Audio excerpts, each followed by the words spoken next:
Hello, good face there. Creepy speaking.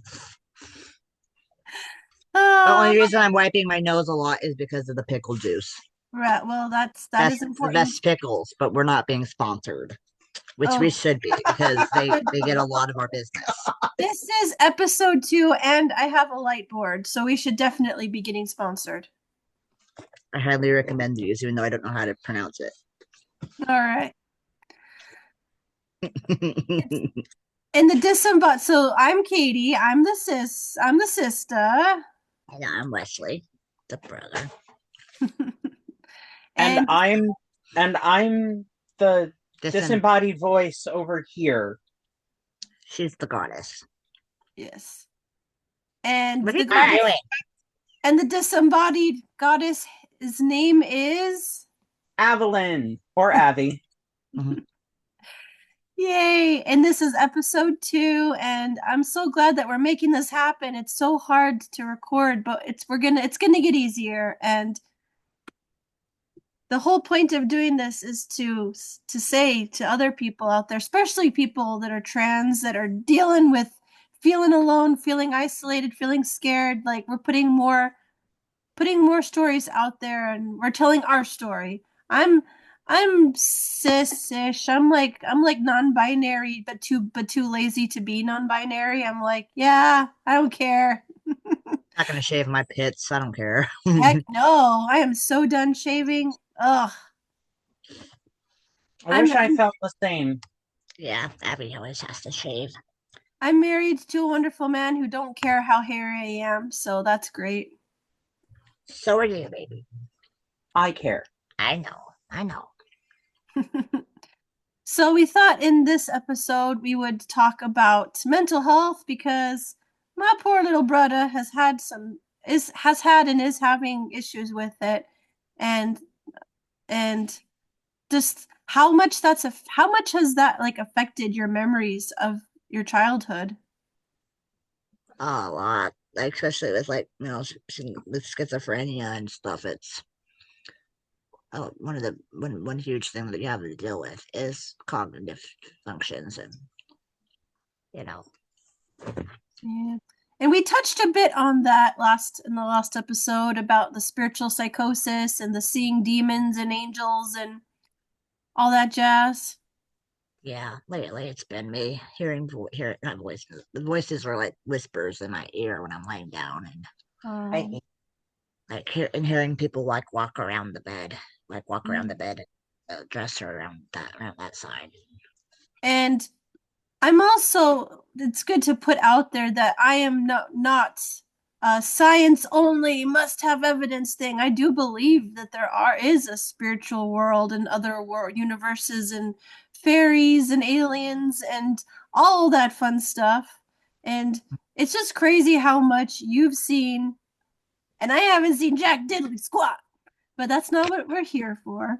Um, Hey, I'm always telling Abby about how you got the better end of the deal because, like when I don't remember mom ever taking you to the doctor or the hospital except for that one time when you tried to break up a dog fight and got your hand ripped open. I did have weird stomach pains for a bit there, and I had an ultrasound. Was it a cyst on your ovary or anything like It mine? was nothing. I couldn't find anything, and it eventually went away. I also had asthma. Yeah, was like, Yeah, you what's had that? asthma as a kid. Yeah. Inhaler. Trust me,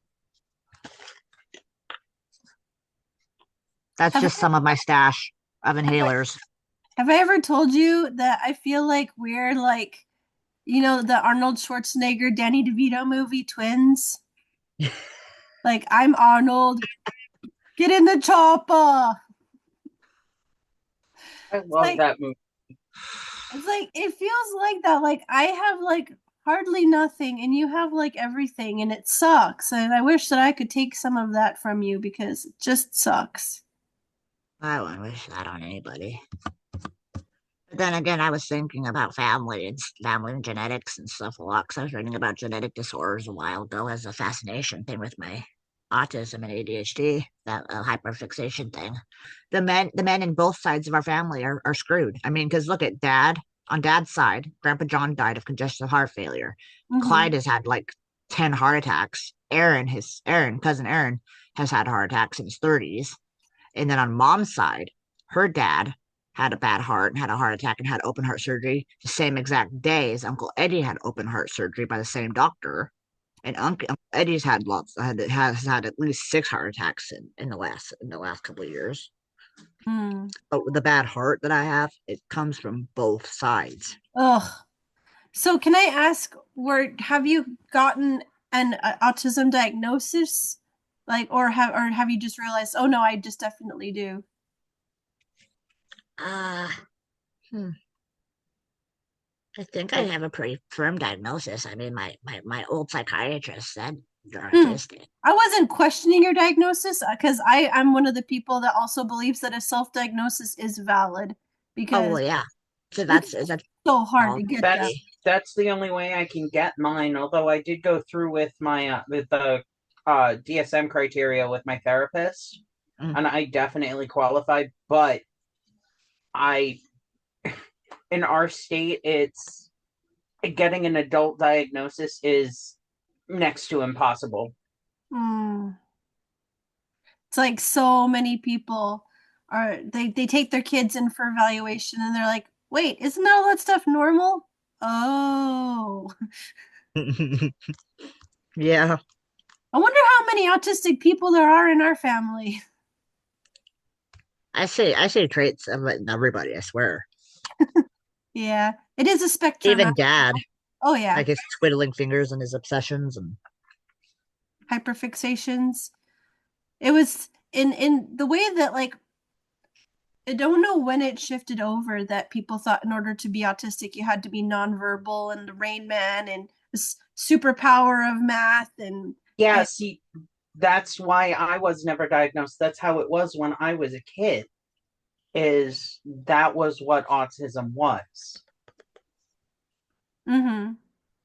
And it's like But it's so much more than that. It's so much more of the spectrum of just your brain works differently and the sensory overload aspect of things too, right? yeah, mm. How do you remember masking as a kid? Or like do you have any memories of suppressing yourself? I don't know. At the moment, I don't remember ever really. Most of the time, asking for me was trying to make my voice sound higher. Because even before, like, I used to get picked on in school because my voice was too low for a girl. Mm. So it was a lot of performing femininity. Yeah, wearing like tighter shirts to, you know, and then a lot of it was mental too, like trying to figure out how to try to convey having crushes on boys, which is hard, which is easy now because obviously I do have crushes on boys because Yeah. pan, but trying to be the completely straight white teenage girl in America, I guess. And like I remember your MySpace page was totally covered in Miley Cyrus. Well, I did have a crush on her. Like how much HTML did you do to make to code that page with so much Miley? I don't know. I wish I was still that computer savvy. Oh gosh, that was a wonder to behold. Mm. Yeah, I remember you having Twilight posters all over. Well, yeah, I had a crush on Kristen Stewart. Yeah. She's I think I don't know if she's married to her wife yet or she just is still dating, but Yeah. She is soups queer. Did you see that photo shoot? Was it a no. Rolling Stones photo shoot? It couldn't have that shoot couldn't be more queer. You're like I think I know the photo shoot you're talking about. it's like wearing whitey tighties, making out with girls, like yeah. I'm on many parts of the internet that are very queer friendly and neurodiverse friendly, and people were like, "Mother is serving."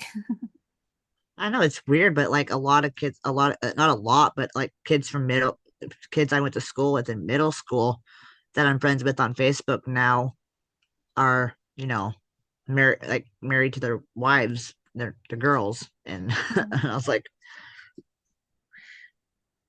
Wow, we've come a long way, I guess. Yeah. So you said that well, your before we're telling memories. the same people that were like looking down on my one friend that was brave enough to be out at the time in middle Oh, school. which friend was that? Her name is Katrina, and she was openly bi and stuff. Hmm. She's actually the reason that I had my rat Yuki, which in turn actually gave us um all of our baby ratties that were born. So without her, a lot of my life would have been a lot different for a while. Hmm. They gave you so much comfort, and it was like a connection to Steve too, huh? Oh yeah, considering my first butt wipe was named Steve. Hmm. So Steve was our favorite uncle. He was like our favorite person. We both had really different relationships with him, like it's because we're 7 years apart in age. So you got a lot closer to him after I left, probably, right? Oh yeah, a lot. In my especially my teen years, my Mm. early.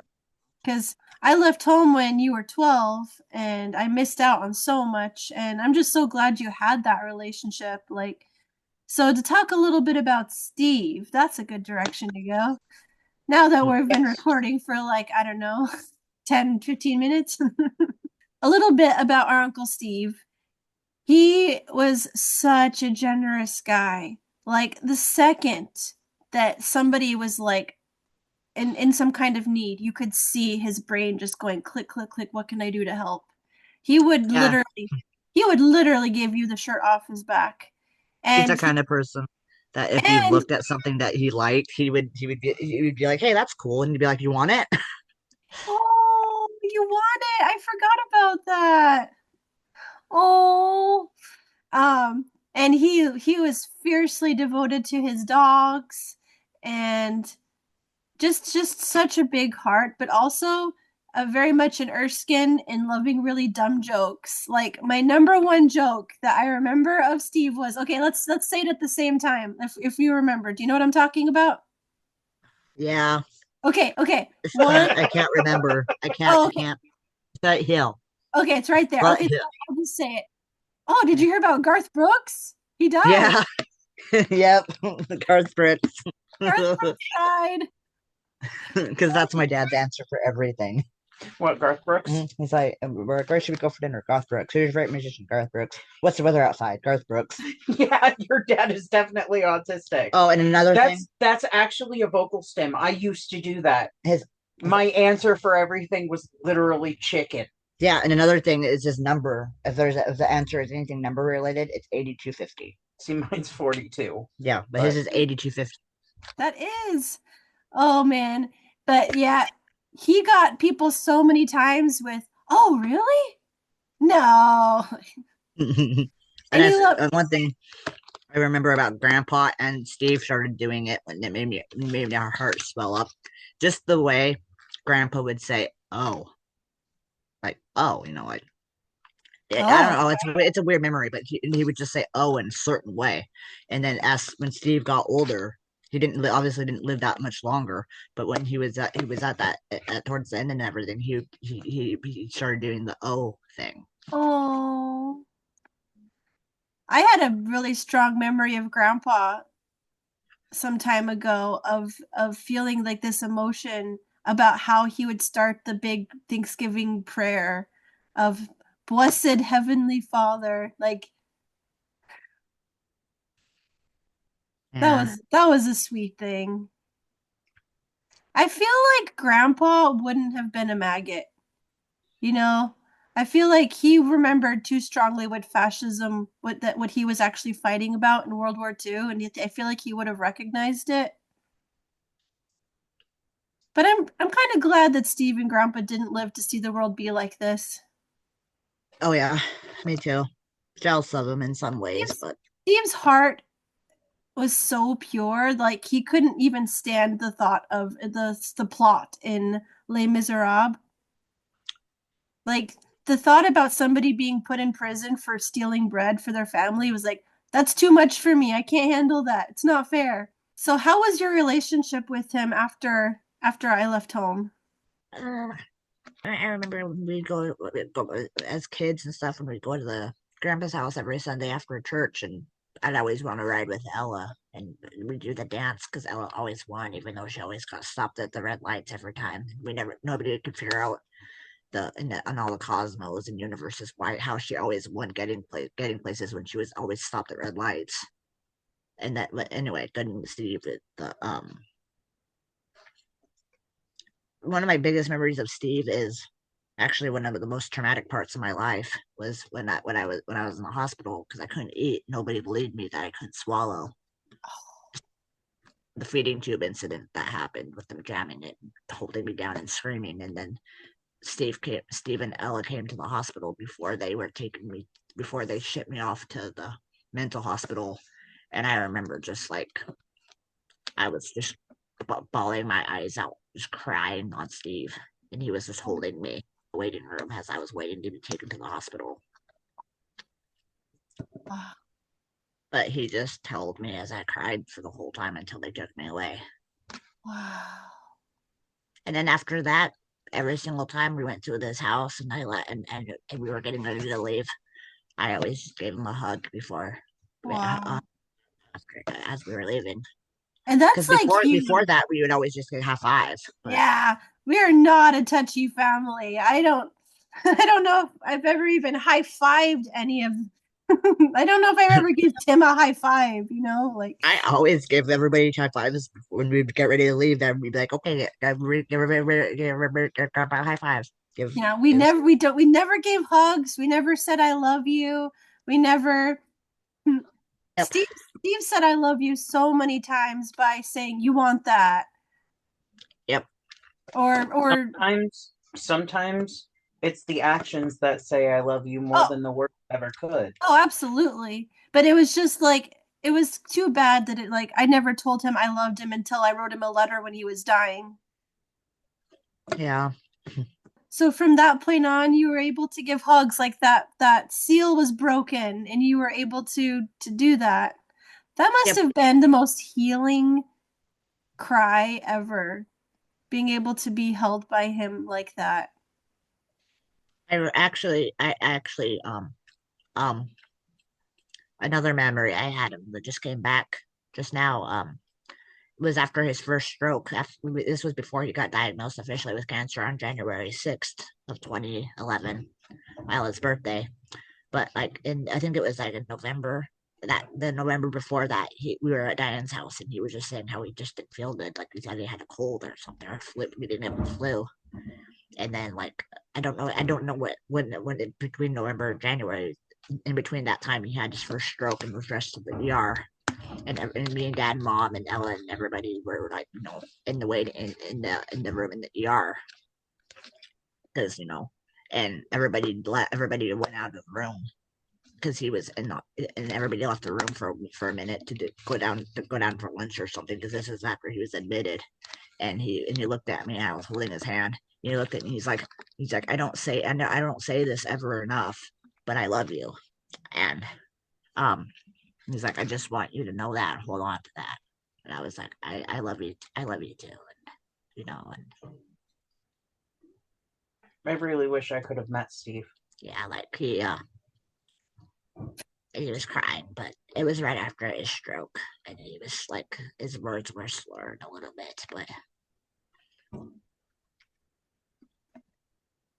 I'm really glad that you got to hear that. yeah, and it was really great because I he, it's so weird like saying that. I can hear mom's voice come out of my mouth. Like it's so bizarre. Oh, and he he really like got saved. I say in quotations because I think he was already going to heaven before he prayed the sinner's prayer because the sinner's prayer is a pointless thing. Um, even to Christianity, like it's a new invention, like from the 1800s. It's not in the Bible. If for anybody listening who is a Christian, it's not even a biblical concept. It's a invention to do whatever. So, but he changed pretty rapidly in getting in being how is that? Oh, man, I gotta tell mom. That reminds me, I gotta tell mom not to throw away. I know she won't because because it's so special. But it's that frame thing. Tim actually got it framed for me, and it was Steve wrote it in his own handwriting a few days before he died. And it says, "Remember, Dad and Mom or some. I can't remember exactly. But it says like, remember Dad and Mom in heaven praying or something." It's his own handwriting. He just wrote it like on the back of an envelope. But uh,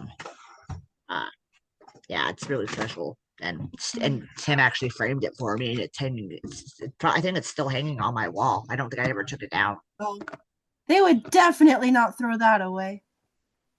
So how was it? How was he different? The thing that Ella told me was that he was just wanting to pray for everybody. Yeah. And his other thing was wanting to get his book published, Mm. which they still haven't done shit about. Well, there's the problem with that is finding an editor. I know. So it's not their fault. It's the editor. Editor is expensive. Oh, I know. Not that I've ever looked into it, but I can guess. Yeah. So I feel like Ella would if she could. Yeah. Did you ever get a chance to read his book? No. I've only seen I've held it in an envelope, but I've never read it. Wonder do you know how long he was working on it? Uh-uh. He I would, have no we were all so probably shocked. years. We were all so shocked, weren't we? Like he hid this so well. It was like when Grandpa was kind of coming up to the end of his life and he was kind of figuring out what to do with his stuff. And like pictures started coming out of the woodwork and there was like that picture of him and Grandma and she was wearing a bikini. And you're like, I don't oh, dang. I don't remember that. What I do remember is actually looking at the back of a photo album, an old photo album that was a family one, and it had an old handwritten family tree on it, and that's Oh, what I found out that some of our ancestors, like there was one ancestor that was like the guy was from Scotland and he married a girl from Ireland and they ended up in America somehow. cool. But then again, I've also that was one of my major obsessions the last like year or so, and I actually have my good friend Andrea. Um, uh, she's extra Mormon, but she's Mm. amazing, her to death, and I consider her like a sister to me. And she her her dad is actually really good at genealogy. I knowing that she's Mormon and the genealogy because it goes hand in hand. Um, I asked her if she could help me. She's like, "Well, I'm not very good at it, but my dad is really good at it, and I could ask him if it's okay if you message him and he can help you out." Cool. Yeah, I still have to reach out to him. it's like we were raised with this mentality of, oh, Mormons, they're in a cult. Like talk about the pot calling the kettle black. All organized religion is nothing more than organized cults. That's what a cult is. Oh, hey, I swear, if there's a real Mormon heaven or anything, Andrea and her family are gonna be there because they have the purest souls ever. Well, that's kind of like I can count off on one hand the actual good Christians that I have ever met. Mm. The ones that I can tell you are definitely going to heaven. Yeah, I know. Yeah, but I love listening to near death experiences. And you have them I like like those too. and you have them like every other week. So I get a lot of them. Like Which week are we thinking? Are we thinking of April of 20 or, which yeah, I actually do have a couple from I April. like hearing about them. I don't like being there to experience them. Yeah, we both of us actually had a near death experience together in Oh. the same bed. Yeah, we made a box of Kraft Deluxe mac and cheese, and both of us we ate it. We've never had a problem with it before, and it was only that box. Both of us had started having an anaphylactic reaction. We both had to shoot one of the EpiPens we have laying around. Yeah, Abby had to use one EpiPen, and didn't I need two? No, we each only needed one, luckily. Oh, well, a couple times I've needed two, But it's a right? good thing he gets two new ones every month, and we literally have them stockpiled. He keeps two in his backpack. I have two in my purse at all times. We have like 5 boxes of two laying on a shelf somewhere. We've got a couple of them up in New Hampshire. Yeah, I have two, a pair in a box right there by the side of my bed, so I can just reach and get it, Because you have along with inhalers. lost track of how many times you've needed to have one of those, right? Yeah, So, but yeah, the point I was going towards was, which I love the near death experiences in that either people get the story that they are expecting. Like I believe that the near death experiences are kind of made for the person. And if their path is that religion that they're in, that's what their experience shows them. But if that path isn't what's there for them, then it blows out the other end, and they're like, religion lied, and Mhm. we are all connected, and it's nothing but love, and there's no judgment, and it's all joy and peace and family on the other side. yeah. Mm. Oh man, I, that's so we should so maybe our next episode, if Avi's feeling up to it, we can talk about your relationship and what you've been for each other. Otherwise, we can talk about near death experiences and what you've seen on the other side. and what I've seen on this side. Yeah. Yeah. All right. Well, I think that this is probably a good place to cut it for now so it doesn't go too long. But Hey, call me Chris and Selena Spooky Boo. Shout out. Their Can't Sleep podcast they have 2 episodes out right now. 2 hours. Yeah, 2 hours. Yeah. The one we watched last night was 2 hours long. But they can also afford editors. That's true.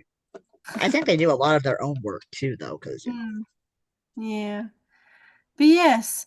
Oh yeah, on speaking on can't afford, um, I would like to say that if you would like to support the work of this podcast and support Wesley and Abby in yeah, medical expenses, food, whatever, inlay food yeah, and uh, I will put their PayPal link down and a below place to and a because place to stay. Yeah. We're So, good on that for a while. I hope yeah. so. Always paranoid though. Yeah. But yeah, I will put that down below because that is supporting the work of this podcast, is supporting the needs. And yeah, I didn't warn you about that. I didn't actually think about it until I said it, so Yeah. And we can use all of the helps we can get. for sure. I have a So hard time asking for anything. yeah. But like this says, you matter. It's the message that we want to put out to the world, but also you, my brother, matter. And Abby matters. And you, and you, and you, and you. Are we doing the Oprah thing? Yes. Yeah. So what we got to come up with a cool way to end it. What did we say? I don't remember. Ah, To the people out there listening, we're really thankful for you, and You should share this if you can think of somebody that would appreciate our random ramblings of our family and traumas, because woo! Everybody can relate And in also, their own special way. we're not saying anything poo-pooing on anyone. We're just telling our story as we remember it. Yeah, especially we're not using our trauma from our family and our past to get views, like. It's not about the views, but it is about hoping that this can go where it's meant to go. This is me trying to heal myself. At least you don't have to do it alone. Yeah. And you can't work because of all the health problems and things. So this is like, this can be your job. Wait, you're the one doing all the work. Hey, you showing up and telling me stuff that I have no clue about your experiences, about our family. This is like amazing. Like, did you saw me crying hearing you tell me about Steve telling you I love you? Like, it felt like him saying it to me through you. I'm gonna cry again. I wish I could hug you right now. Oh. Yeah, that's how I end all my other podcasts, is hugs. So, hugs! Where's my kitty? She's been quiet, and that's not a good thing. Oh, what a baby. My 17-year-old demonic grandma. What a punky baby. I can take this moment to plug the fact that I have a couple other podcasts, because I'm weird like that. I have the Epic Kate podcast, where I go into spiritual journeys and awakenings and transformations, and it's a place to get perspective and compassion. And I have Clearing the Creative, where I help people with creative blocks and give practical support for what they can do to get movement in their projects. And I have a vlog, Epic Kate, and it's poetry and memories and my family and living in Sweden. I would make vlogs, but my life is really dull. I basically can't move most of the time. Well, if you would like to, we can come up with something together, because if it's something that you would really like to do, that could also help you have more of that sense of being creative and having an outlet and having a thing. Let's talk, because nobody's life is too boring. Nobody's life, it's the inner world. It's not like, what's up everybody, let's go to Starbucks.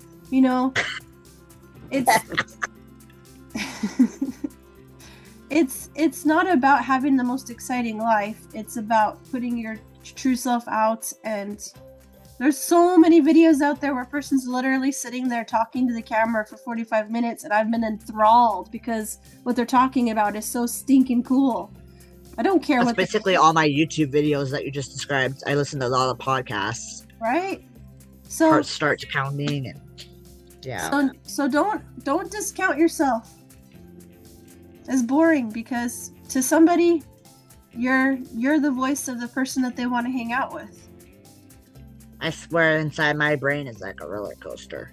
And my lip is bleeding. I've been wondering why I've been tasting blood. I thought you may have cut your finger on a pickle or something. Never mind. Anyway, that's a great way to end this. Wait, one more hug, and then we should say bye-bye. I am dating a vampire. Bye-bye. Love you, brother. Love you, sissy. Early on in the conversation, we talked a bit about my brother's schizophrenia and seeing things that aren't there and hearing voices and things like that. And I mentioned that I do believe that there is another world that we can't see, fairies and aliens and ghosts and whatnot. And I wanted to dive more into the fact that it's really hard. Like, how do you tell what's quote unquote real? What's mental illness driven horrifying stuff, and what is not just in your head, but spiritual. So that's a whole conversation on its own, I'm sure. as I'm editing this, I'm like, oh, I need to talk about that a little bit more. I need to add this little side note. So one of them is when we make any comments about a person's autistic adjacent behavior, it's not a dig. It's not a failing or a teasing. It's just a noticing, because obviously my brother is autistic and so is his partner and a lot of other people I know. And I mean, I've got some neurodiverse traits myself. So, yeah, it's definitely not meant to come across as a dig. And the other thing is, when my brother mentioned, dang cold, making my voice sound like I'm that character from Rugrats, Chucky. My brother mentioned that my Uncle Steve had written some, like, things and he had it framed on his wall. After my Uncle Steve got religion, he got Jesus, he was writing a lot of encouraging thoughts, or just kind of working through his pain and working through his path, because he was raised with believing parents, but I don't think that he ever accepted love for himself. And part of his path was to accept love of God for him. And even though my thoughts have changed about Christianity quite a bit, and I'm not a fan of religion, I still believe in a loving God, and I'm happy for people who have a path that includes receiving love and being able to take that in. And I'm not saying the Christian path is wrong. I'm just a little bit jaded about it, and it just feels very far away from me. But I was going to share some stuff that he wrote. Dust was rising from the road, and the buildings showed me the place to be most ancient. He rose and faced me, and I knew that visage, having seen it in countless movies and books. He stood by a large boulder and bade me come closer. Why seek me now? They told me, I said, pointing back. They said I must, that with life circumstances it was my only chance. Do you believe them? I looked into a face that shone with a love that I could not imagine, and it was for me, all of it.